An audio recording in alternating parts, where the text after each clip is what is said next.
Alright guys, hope you're all doing well, hope you're all keeping safe. So today we've got the title update 12 PTS Phase 2 patch notes, which I briefly want to go over with you guys and just kind of give you an update as to where the patch is ending, basically, because Phase 2, as you can see, is about general game balance, PvE and PvP, so that's basically what they want you to focus on for this update. Now they did get a lot of feedback from Phase 1 of the PTS, in particular the optimization station, which they did cover. So one of the biggest problems that people have had is that the optimization station is just going to take too many materials, or you get too few materials, and because of that, and because it costs so much, you know, you basically aren't going to be able to use the optimization station for that much. So in many ways it kind of goes against what people were thinking, where the optimization station would kind of bring an end to gearing in this game, because actually the cost of optimizing is so high. It's going to take a long time, it's going to take a lot of grinding in order to actually get optimized gear. So think of that what you will. I don't know what that points to, but basically the devs said, you know, we're not going to do anything about that. They think that actually at the moment it's in a good place. We'll have a look through these notes and see if anything else comes up. But so yeah, second phase of the PTS, general game balance, PvE and PvP, and obviously the content that's disabled for the PTS is Season 4, the new global event, and the global event shop. And we're going to learn more about this stuff on Wednesday on State of the Game, where they actually go through the Season 4 stuff. So obviously optimization station balance. So optimization material drops for rogue agent encounters. Rogue agents now drop a random stack of weapon or gear optimization materials.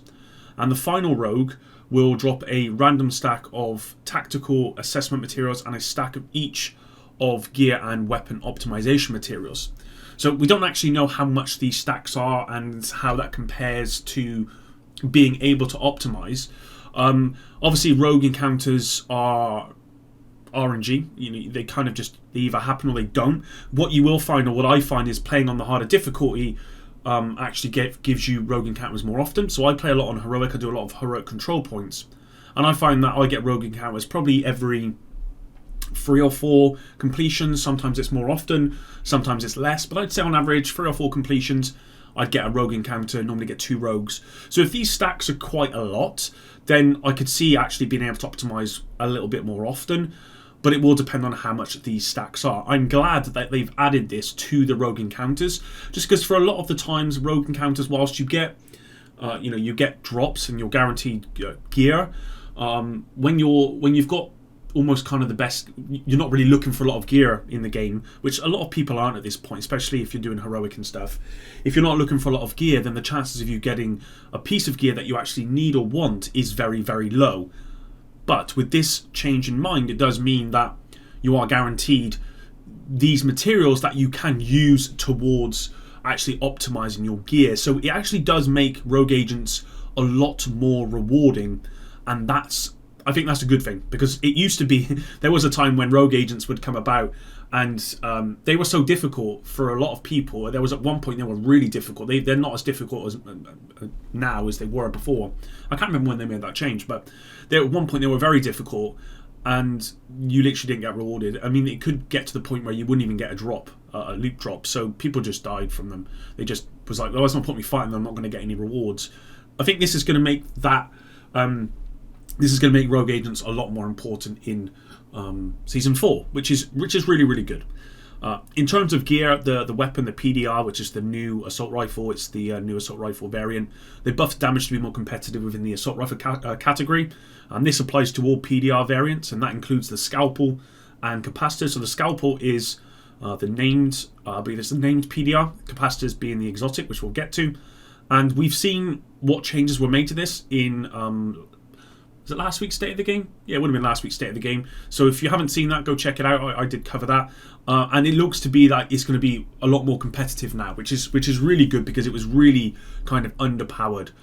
The exotic, the capacitor, which is the exotic PDR, increased the magazine size to 41 from 30.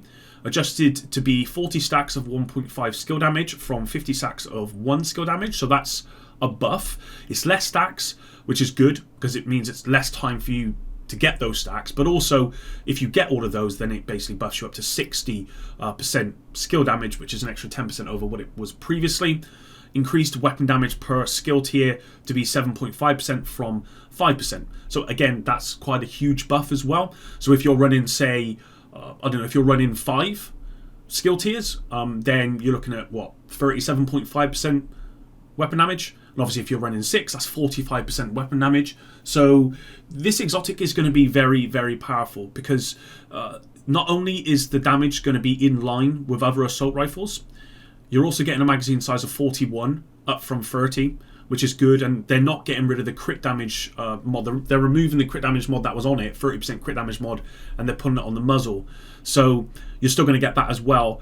Plus you get an extra 6% skill damage, plus you're getting an extra 45% weapon damage. So this is going to be, I mean, this is the weapon that I want. This is going to be so good for skill damage and DPS hybrids, which is basically what I've been running for a very long time. And those types of builds are going to become even more meta in Season 4 than they are now. So this is really good. The exotic Bighorn, they increased the magazine size from to 40 from 30, and they buffed the talent, the Big Game Hunter. When scope switches to semi-automatic fire mode, dealing 450% weapon damage with each shot. Headshots grant plus 2% headshot damage, stacks up to 50 times, so that can go up to 100%. Once at 4 stacks, 10 stacks decay every 4 seconds until all stacks have been removed. Headshots delay decaying of stacks. So if you can, basically, what they've done with this is before you would get to 50 stacks and then it would remove all the stacks. So you didn't really feel the reward of being at 100, right? And you also didn't feel rewarded because you'd get all those headshots, but then they would go away. Those stacks would go away. So what they've done is they've changed it so that once you hit that 50 stacks or that 100% extra headshot damage, as long as you're hitting headshots after that, then you are going to remain at those 50 stacks. If you're missing headshots, then 10 stacks will decay every 4 seconds. It says this change to how stacks decay should reward players who are able to continue getting headshots by allowing them to maintain a damage bonus because of their accuracy. And that's exactly how this should have always been. This weapon, I don't actually have the Bighorn, but what I've heard is that this weapon should be rewarding for those people who can actually hit headshots. And so this change is a really good one. I'm really glad that they've made this change.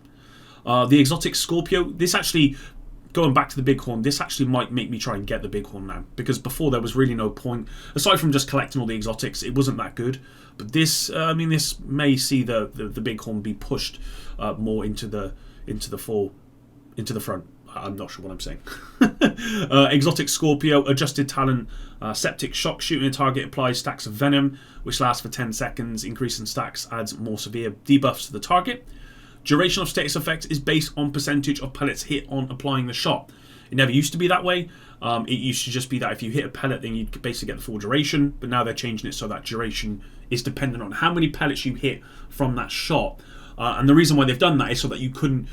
Basically, you'd have situations where people would shoot, especially in PvP, you'd shoot someone from 20 meters, you'd hit one pellet, but they get the full duration of that status effect.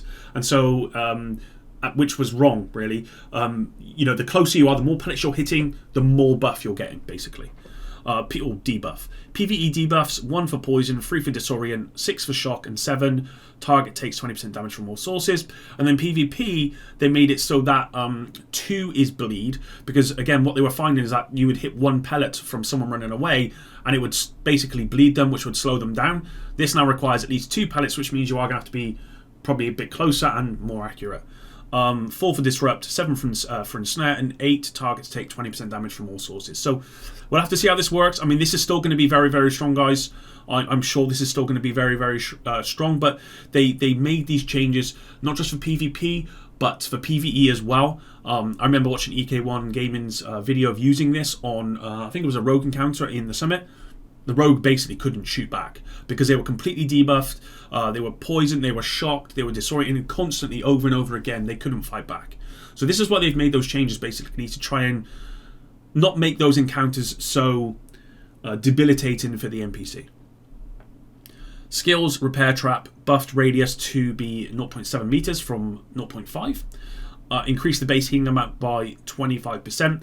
and reduce the base cooldown to 40 seconds from 60. So I think that's a good buff to the repair trap. I haven't actually used the repair trap because I'd seen a lot of people say that basically the way it sets itself out, the way you throw it and it sets itself out in the world is just wrong. That doesn't appear to have changed. My understanding with the repair trap is it goes in a line, and you kind of have to follow the line in order to get the full healing amount. Whereas a lot of people said, well, maybe it should work like the other traps in the game where they kind of spread out over radius, and that way. But they've not done that, and they reduced the PvP damage of the shrapnel trap. Which again is good because the shrapnel trap was, I believe, like one-shotting everything in PvP. But I've tried the shrapnel trap in PvE and it's really strong. I hope they don't change it. But I tried it on a 6 skill tier and it was doing like 4 to 5 million damage per mine. And when you're putting out like 16 mines or whatever it is, you can take out whole rooms. That's how strong it is. Bug fixes. So I'm just seeing if there's anything on here that is worthy of talking about. Fixed open world loot reward quality on heroic difficulty not scaling properly to the difficulty. I don't think I've had that. I've seen instances where people have seen that coming across, so I guess that's a good thing. There's a lot of summit challenges here that that have been fixed, which is good. That's what these PTS is for, and you always want to see as many bugs and fixes and stuff in. Not as many bugs. You want to see as many fixes for bugs in these patch notes as possible, because that's basically what the PTS should be used for. I'm going to just see if there's anything else here that needs to warrant a thing here. And I think that's going to be it, guys. I mean, all of this stuff is just bugs found within the PTS. So, yeah, overall, guys, let me know what you think of this in the comments section down below. For me, I'm kind of just waiting for Season 4 to come out now. If you watched my video yesterday, you'll kind of know where I'm at. Really looking forward to trying out the new PDR. It's nice to have a new weapon variant, especially an assault rifle. I can't wait to get the capacitor. I think the capacitor is... I'm not sure if the capacitor is on the reward track. No, I think the capacitor is actually in the summit. I think it's the 5 challenges exotic completion.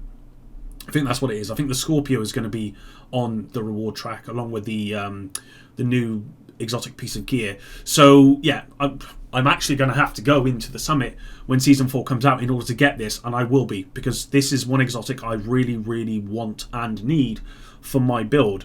So looking forward to using that, and again, along with all the other gear in the game like Empress and stuff, looking forward to using all of that stuff because it does look pretty strong. The only thing I would say about this, guys, is there doesn't appear to be any changes made to the new gear set. And from what I've seen, from what people have been testing and the numbers and stuff from the PTS, the new gear set just isn't as strong as Empress, or running a full brand set build rather than the gear set, the new gear set build. I can't remember the name of the new gear set, if I'm being honest. So that's a little bit surprising that they haven't buffed it. But I think they will. I mean, I'm almost certain that when Season 4 comes out, they'll do another title update, which will be kind of like title update 12.1, and in that I presume they're going to make some changes to the gear set once they've seen how people are reacting to it in the actual live game. I suspect they will make changes there because it doesn't appear to be as strong as it could be for a gear set. But that's it. Thanks very much for watching, guys. Hopefully you all have a good weekend. Until the next one, Epic out.